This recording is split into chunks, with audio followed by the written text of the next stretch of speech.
Hey everybody, so it's episode 52. It's been a month since my last video. Now I was pretty much a huge mess, um, but things have gotten really great. This isn't my usual back and forth either. A lot of things have changed, and not only that, I have started to see patterns of behavior breaking, um, and my entire addiction as a whole has really changed a lot in the last little bit. I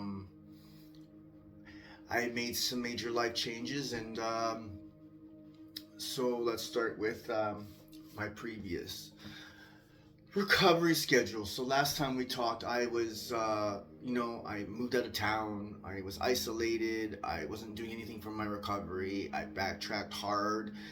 Got into all my old habits, had to basically start from square one. So what I've done since then, I moved to town with my mother. It was really back with my mother. It was a really, really super hard adjustment. I think she was happier with me not living here for a bit, and to have me move back then, she seemed very agitated with that. I wasn't thrilled about it either, but it was like either that or the street, and we're getting to a good place now, and so I'm happy with that. It's funny because when I was in Dorchester, all the little things that I was doing for my recovery didn't seem like a big deal. It didn't seem like they were helping me. They didn't seem like they were going anywhere. I felt like I wasn't doing enough. It wasn't until I weren't doing any of them that I realized how important they were, because they were keeping me clean. Going to choir practice, meeting my church friends for coffee, going to church, going to meetings, and any other extracurriculars I did involving sobriety were all little parts that were keeping me clean. Immediately, like as soon as I stopped doing those things, I was isolated, and I was. They say an addict alone is in bad company. You're not wrong about that. Definitely not. So now I hold on to those things very dearly. They are very important to keep my sobriety, and I start doing them again. I'm back in the choir. I go to church on Sunday. I hit up at least 3 meetings a week. I meet my church friends for coffee. I also go to Westover Recovery Support Monday nights, and I also joined a recovery-based improv group. If anybody doesn't know what that is, it's so improv groups are usually based on performance pieces of people wanting to be on stage performing as actors.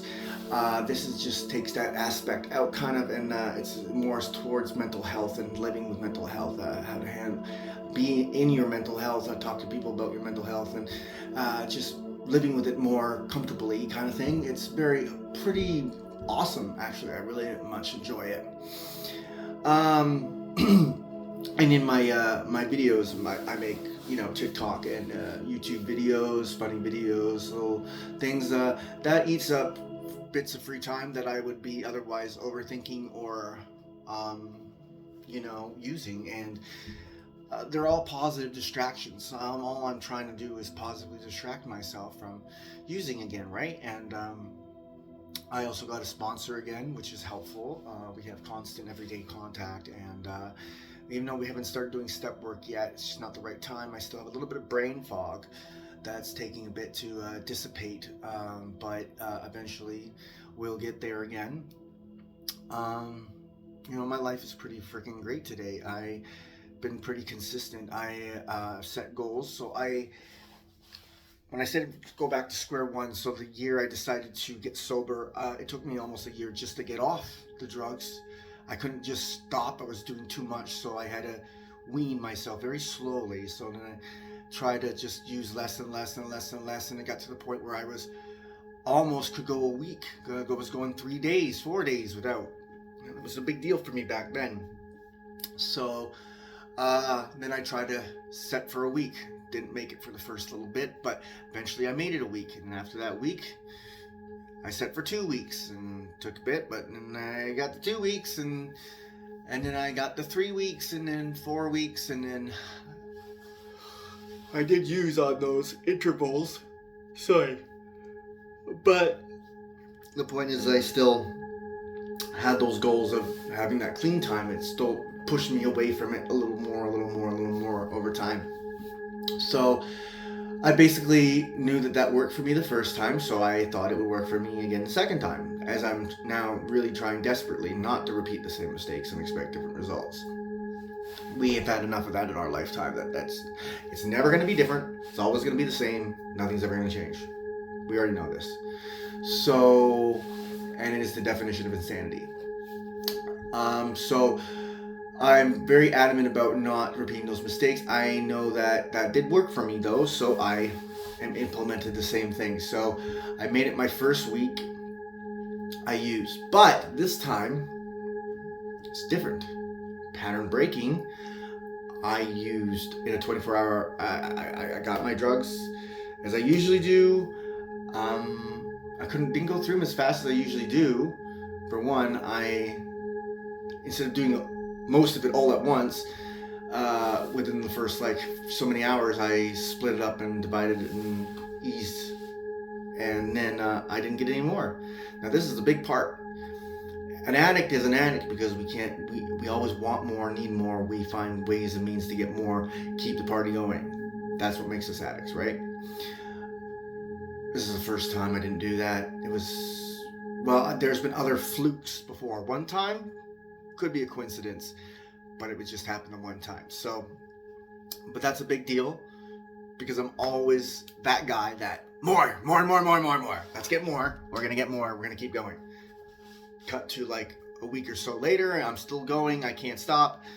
This is my pattern. But we didn't repeat that pattern this time. So then I set out for 2 weeks. All right, 2 weeks are coming up. I'm feeling good. Everything's going great. I have to get blood and do blood work. Huge trigger for me. Makes me feel like I got high. Set up my supports. Got everything planned out for that day. Unfortunately, I did not make it through the day. I was right at my 2 weeks. And I feel like I could have made it through that day. But knowing that I was going to be triggered that day, knowing it was my 2 weeks, I feel like I subconsciously planned to use that day because, when it felt good, I was like, okay, no, I feel okay, but there's something gnawing at the back of me that something's not right here. And then my dealer messaged me, and then I was pedaling over there before I can even message him back. I feel like I set myself up to use that day because that's what I expected to happen, I guess. It's hard. I'm working with a subconscious that's trying to trick me and lure me and get, I don't know what's my thoughts and what's not my thoughts, but anyway, so it is what it is. I literally use 24 hours, stop, right back to recovery.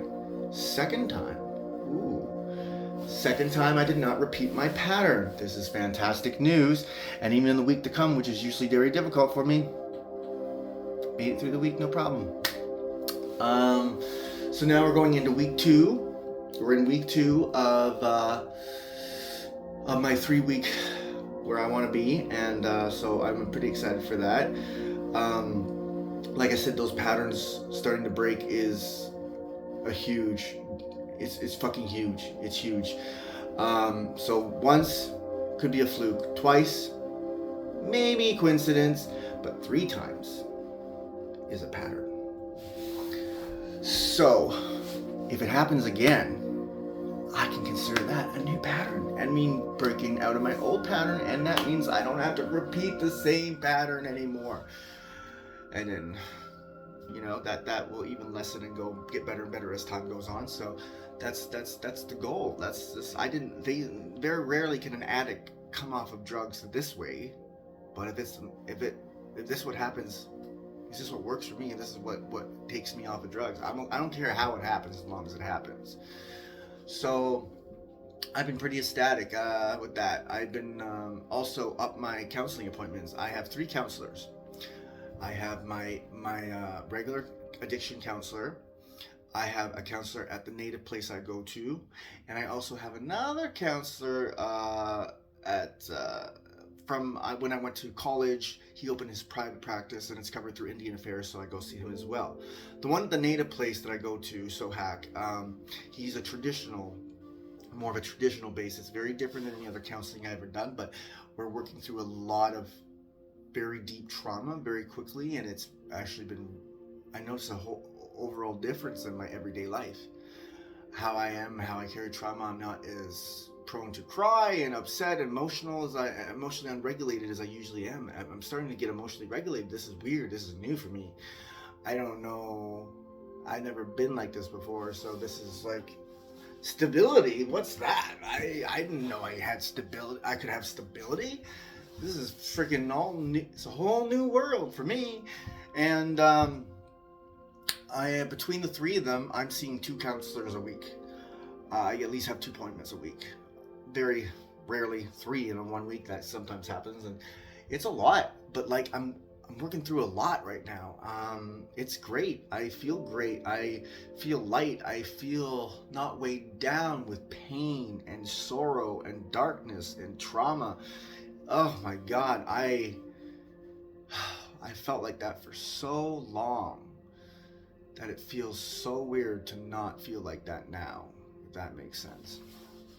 So, and then God loving my work, and I mean my church friends have just been so amazingly supportive, and NA friends, and I mean fellowship friends, and it's been I have so much support, and the key is what my one counselor did was got me to separate all the pain, or not the pain, the pardon my French,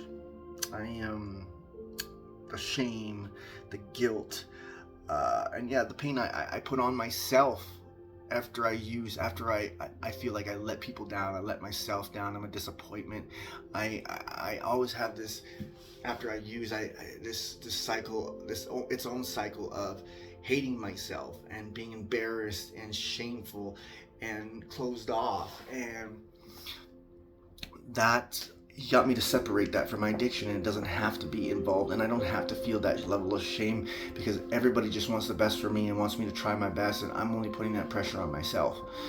So once I was able to go through and separate it in my head, in his technique that he does, which is it's intense, let's just say that, and I never had those moments after I used. It was easy to get back on the wagon immediately, because I didn't spend a week just killing myself, beating myself up, calling myself a piece of crap, and that I'm worthless and I'll never be clean and all that crap that I usually do. It was weird not to have it, but good at the same time, because I'm human and I'm gonna make mistakes. I'm fighting a daily war, and it's not gonna be perfect, but I am trying my best. I am doing everything in my power to get past this, and I'm taking every resource that is offered to me. I just signed up for a new psychiatrist with my addiction counselor, and we got other forms of rehabilitation on the back burner. That's gonna, once one runs out, I get another one ready to go, and we're gonna burn through absolutely everything. But I know I'm gonna get there.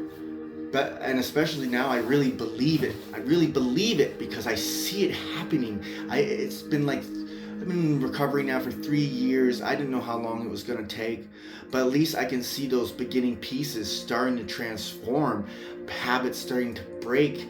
How I react to things is changing. How I interact with people are changing. Everything is changing. Like when I started this series, I could barely go out and talk to people. I barely could have a conversation with someone I don't know. I had severe anxiety and PTSD, and I wasn't living a normal life. Things are getting pretty damn great. I can go out and have fun and enjoy myself and go to an improv group and do something random and just enjoy my life now. Like if you would have asked me even a year ago that if I could see myself here, I'd say, yeah, maybe, I hope so. But being here now and being here like this is very different. It seems surreal. Now I feel like I'm gonna wake up. I had a lot of closure with some stuff that I was with that involved my grandmother. I haven't told anybody about what I told my counselor about. I was holding on to that for a long time. And because I was able to share that and work through pieces of it, everything's been different, so different. Things were, because I doing so much counseling, I don't know, like I said, remember, everything happens for a reason. After using all summer, I had no filter. Usually after you use, it's hard to have a filter, having you're very openly raw, emotional for all the guilt stuff that follows afterwards. It's a while before you can compose yourself again. But because I immediately went into counseling, and so much counseling, I never had a chance to close back up. So I'm taking counseling sessions, and things are coming out of my mouth just freely, stuff that I don't even expect coming out of my mouth, things that I thought I would never ever say. And I'm like, holy fuck, I can't shut up, it's just coming out, and it just keeps coming out and keeps coming out. Before that, I was just kind of dancing around the same thing with each counselor. I was trying to open up to the best of my ability, but nothing would. That definitely wasn't happening. And now it's just like I can't get myself to stop opening up, and this is exactly what I needed. And it just goes to show you how much it really takes to heal. It's scary how much it really takes to heal. I've been doing this for a while, and not, like I said, every single resource available to me, because I didn't know what was going to work. I didn't know to what level it was going to work. Everyone has different levels of trauma and stuff they hold on to, and it's hard to say what's going to be your winning cocktail of rehabilitation techniques and stuff. And it's I always said, like, I thought it'd be better if you just tried everything and never say no to anything, because you don't know. Maybe God's giving you a solution to your problem, and you don't know how it's going to work out, and you say no, then you're choosing to stay in it and stay in the problem, stay in the trauma. I knew I just wanted to get the hell out, but when they said there's a chance I was never going to live a normal life, I refused to accept that. Anything had to be better than how I was living before. And I was not living at all. Now, things are getting pretty great. My relationships with people are flourishing. Even though I didn't go back to school, I think that was the best choice. There was just something not just not being ready, but there was something that was extremely panicking about that. I knew I wasn't ready for that step. Maybe I had to heal more. Maybe this, maybe that. I don't know. I know that I'm glad I didn't go, because it wasn't the right time. I would have really fucked things up for myself permanently. I don't know what the future will bring, but I know if I keep doing what I'm doing, then I'm going to have a great future, period. And that alone is something to really be happy about. Before, it seemed like all this stuff was a dot of light in the distance. Now it's shining bright. I'm getting closer and closer, and now I don't have to spend so much time fearing I'm not going to get there, or not going to get there at a certain amount of time, whatever. I don't care about any of that stuff.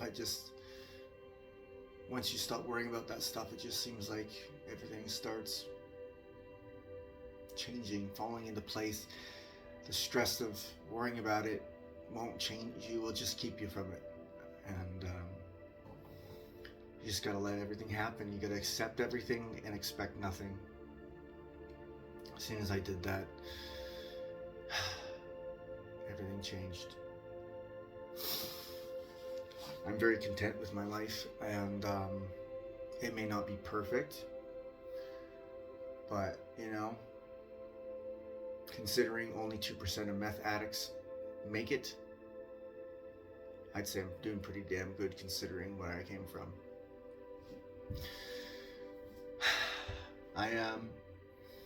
I recut off all ties, obviously, with my using friends.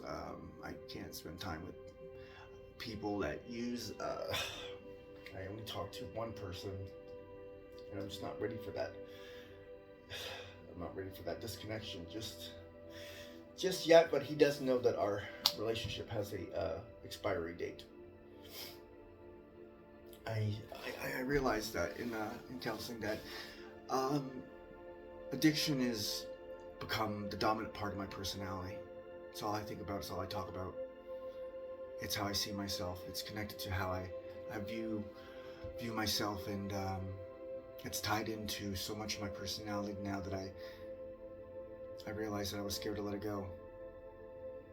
Funny enough, want nothing more to be out of addiction, but at the same time I use it as a shield to protect myself, because it has kept me alive through some times that I don't think I would have made without it.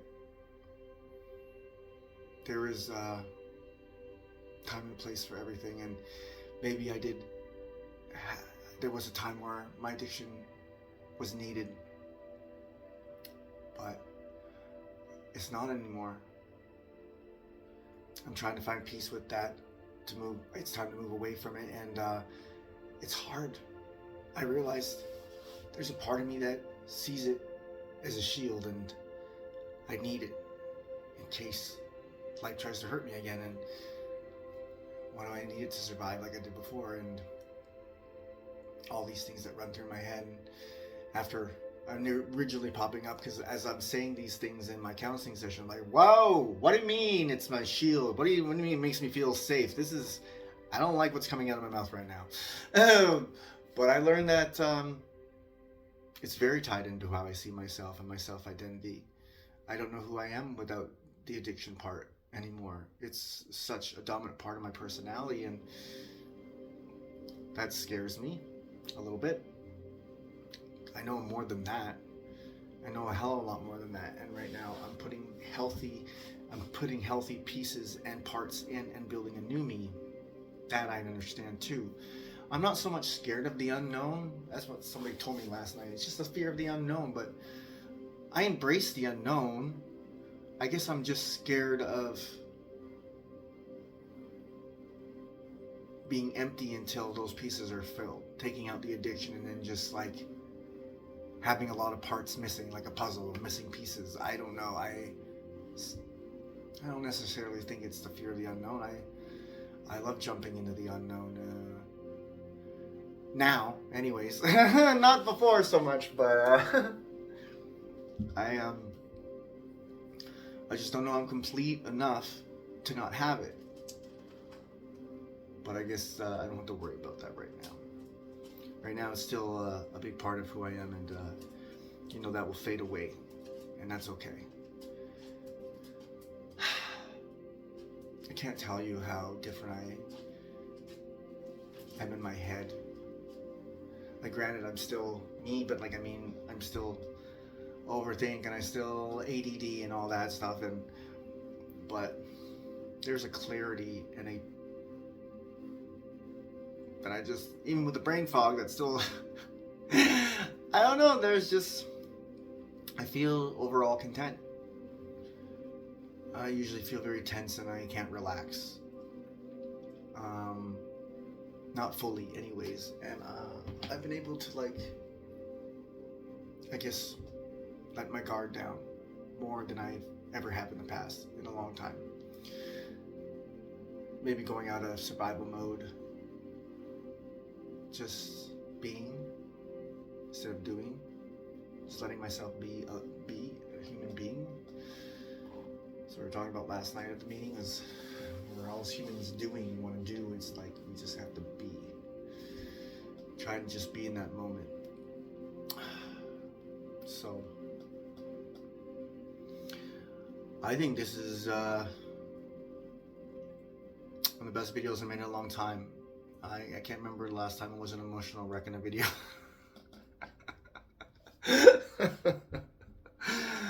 Oh, geez. It's nice to be in a good spot. Like I said, I have a SWAT team of people loving me, supporting me, being there, counseling me. It takes so much to get here, so much love and support. For those people who have loved ones in addiction, the best thing you can do for someone is just never stop loving them and never tell them that you believe in them and never give up on them, even when they give up on themselves. It makes a difference or not if they make it. If everybody walks away and there's no one to support, they have no reason to continue. But as long as there's people still believing in them and loving them, they will hold on to at least one small bit of hope that they can get out of there and somebody believes that they can. That's my advice for the day. I know if I didn't have the support I have for my loved ones, there would be no point to all of this. I do it for myself, but I also do it for them because I love them and I want to be there here with them, and they believe so much in me, and that makes me believe in myself. So with that, I'll let it go for today, and hope everybody is well. Stay safe.